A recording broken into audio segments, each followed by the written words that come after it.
नमस्ते वर्ल्ड। मैं गौरव राष्ट्रीय संस्कृत संस्थान के आदर्श विश्वविद्यालय लगमा का स्टूडेंट हूँ। साइंस और टेक्नोलॉजी से मुझे बहुत लगाव है और यहाँ से जो कुछ भी सीखूँगा आप सभी के साथ शेयर करूँगा। पिछली वीडियो में आपने देखा कि एशियन साइंस ने टाइम मेज़रमेंट बनाने के लिए मात्रा से प्रारंभ करते हुए 1000 चतुर्युग तक किस प्रकार गया, यह आपको पिछले वीडियो में बताया गया है। जैसे इस समय टाइम मेज़रमेंट को नैनो सेकंड से प्रारंभ करते हुए 24 hours, days, week, month, year, decade, century, millennium, light year तक गया है। एशियन टाइम मेज़रमेंट का कहना है मात्रा के उच्चारण में जितना समय लगता है उसका बेस बनाकर निमेष बनाया गया है और आज के विज्ञान ने नैनो सेकंड किस प्रकार से मेंटेन किया है उसका कोई प्रमाण मुझे अभी तक देखने या सुनने को नहीं मिला। एशियन साइंस में 9 प्रकार के कैलकुलेशन में मानवों द्वारा 4 प्रकार की सूर्य, चंद्र, नक्षत्र और सावन नाम वाली टाइम थ्योरी को यूज़ किया जाता है, जबकि प्रेजेंट साइंस में केवल एक सन टाइम मेज़रमेंट का यूज़ किया जा रहा है। एशियन साइंस में चारों प्रकार के टाइम कैलकुलेशन थ्योरी को अलग अलग नाम द्वारा संबोधन किया हुआ है। जैसे सूर्य के द्वारा अगर कोई बात कह रहा होगा तब शास्त्र इस प्रकार कहेगा, विकलानाम कलाषष्ट्या तत्षष्ट्या भाग उच्यते तत्त्रिंशता भवेद्रासिर भग्नौ द्वादशैवते। अर्थात 60 कला की एक कला, 60 कला का एक अंश, 30 अंश की एक राशि तथा 12 राशियों का एक भगन होता है। जब नक्षत्र गणना द्वारा कोई बात कह रहा होगा तब शास्त्र अलग प्रकार के नामों का प्रयोग करता है। जैसे षड्भिप्राणैर्विनाडी स्यात् तत्षष्ट्या नाडिका स्मृता नाडीषष्ट्या तु नक्षत्रम अहोरात्रम प्रकीर्तितम। अर्थात 6 प्राण की एक विनाडी, 60 विनाडी की एक नाडी, 60 नाडी का एक नक्षत्र अहोरात्र कहा गया है। यहीं पर अगर गणित द्वारा कोई बात कह रहा होगा तो इस प्रकार के नामों का उच्चारण होगा, काष्ठा पंचदशाख्याता निमेषा मुनिसत्तम काष्ठा 30 कला 30 कला मुहूर्तिको विधि तावत् संख्यैरहोरात्रं मुहूर्तैर्मानुषं स्मृतम् अहोरात्राणि तावन्ति मासः पक्षद्वयात्मकः। अर्थात 15 निमेष को काष्ठा कहते हैं, 30 काष्ठा की एक कला तथा 30 कला का एक मुहूर्त होता है। 30 मुहूर्त का मनुष्य का एक दिन रात कहा जाता है और उतने ही दिन रात का 2 पक्षयुक्त एक मास होता है। अगर चंद्र गणना अनुसार बात हो रही होगी तो इस प्रकार होगा, अर्क्वादिनी श्रिता प्राचीम यद्यात्यहरः शशि तच्चांद्रमानमंसैस्तु गेया द्वादशभिस्तिथि। अर्थात सूर्य और चंद्रमा की युति के अनंतर चंद्रमा सूर्य से पृथक होकर प्रतिदिन जितना पूर्व दिशा में जाता है वही चंद्रमान है। सूर्य से चंद्रमा के अंतर 12 अंश होने पर एक तिथि होती है। यहाँ तक चारों कैलकुलेशन थ्योरी को किस प्रकार शास्त्र में वर्णन है वह बताया गया। जिस प्रकार चारों कैलकुलेशन के संबोधन नाम अलग अलग हैं उसी प्रकार चारों मंथ्स के नाम भी अलग अलग दिया हुआ है। जैसे भचक्रगतिरार्क्ष्यात् सावनं 30 दिनै सौरम संक्रमणम प्रोक्तम चांद्रे प्रतिपादिकम।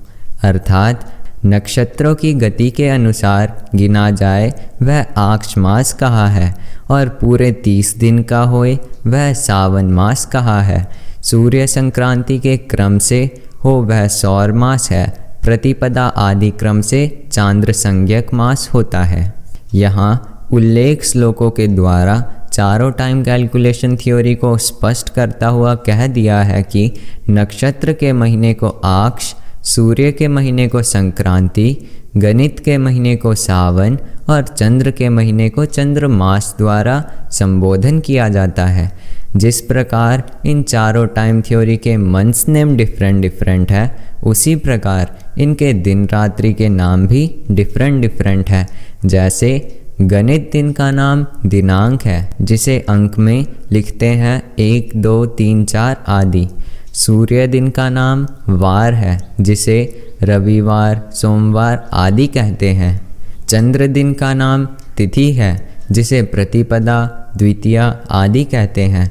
नक्षत्र दिन का नाम लग्न है। जिस प्रकार सूर्य, चंद्र, नक्षत्र और सावन के दिन रात का अपना अलग अलग नाम है, उसी प्रकार इन चारों के महीनों का नाम भी अलग अलग है। जैसे गणित के अनुसार 1, 2, 3, 4, 5, 6, 7, 8, 9, 10, 11, 12 दर्शाया जाता है। सूर्य के अनुसार मेष, वृषभ, मिथुन, कर्क, सिंह, कन्या, तुला, वृश्चिक, धनु, मकर, कुंभ, मीन दर्शाया जाता है। चंद्र के अनुसार चैत्र, बैशाख, ज्येष्ठ, आषाढ़, सावन, भादो, आश्विन, कार्तिक, अगहन, पूस, माघ, फाल्गुन। नक्षत्र के अनुसार मधु, माधव, शुक्र, शुचि, नभ, नभस्य, ईश, ऊर्ज, सह, सहस्यक, तपा, तपस्य दर्शाया जाता है। जिस प्रकार सूर्य, चंद्र, नक्षत्र और सावन के महीनों के नाम अलग अलग हैं, उसी प्रकार इन चारों मंथ्स का वर्क एरिया भी डिफरेंट है।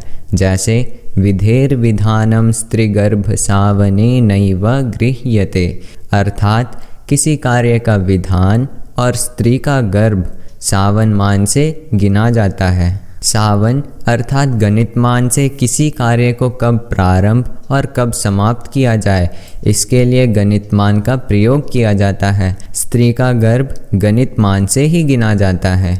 सौरेण द्विनिशोर्मानं षड्शीति मुखानि च अयनम विषुवच्चैव संक्रांते पुण्यकालता, अर्थात दिन रात्रि का मान, षड्शीति मुख संक्रांतियों का मान, अयन, विषुव तथा संक्रांतियों का पुण्यकाल सौरमान से ज्ञात किया जाता है। प्रवर्षण मेघ गर्भो नाक्षत्रेण प्रगृह्यते, अर्थात वर्षा काल, मेघ का गर्भ ये नक्षत्र मास के क्रम से ग्रहण किए जाते हैं।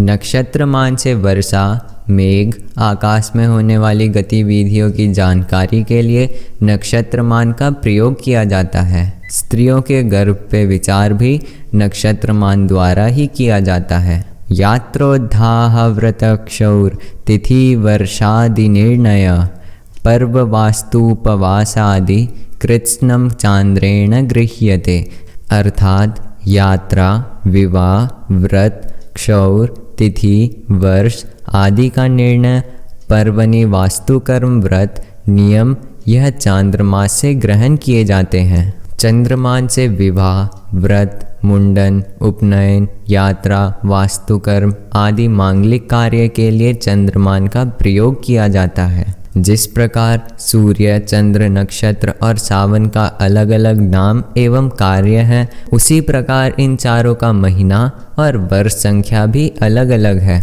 गणित अनुसार एक महीना 30 दिन का और एक वर्ष 360 दिन का होता है। सूर्य अनुसार एक महीना 30 या 31 दिन का और एक वर्ष 365 या 366 दिन का होता है।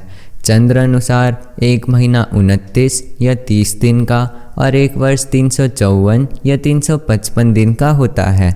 नक्षत्र अनुसार एक महीना 27 या 28 दिन का और एक वर्ष 333 या 334 दिन का होता है। यहाँ तक आपको एशियन साइंस के कुछ बेसिक चीज़ों को बताया गया है, जिसे जानना अत्यंत ज़रूरी है।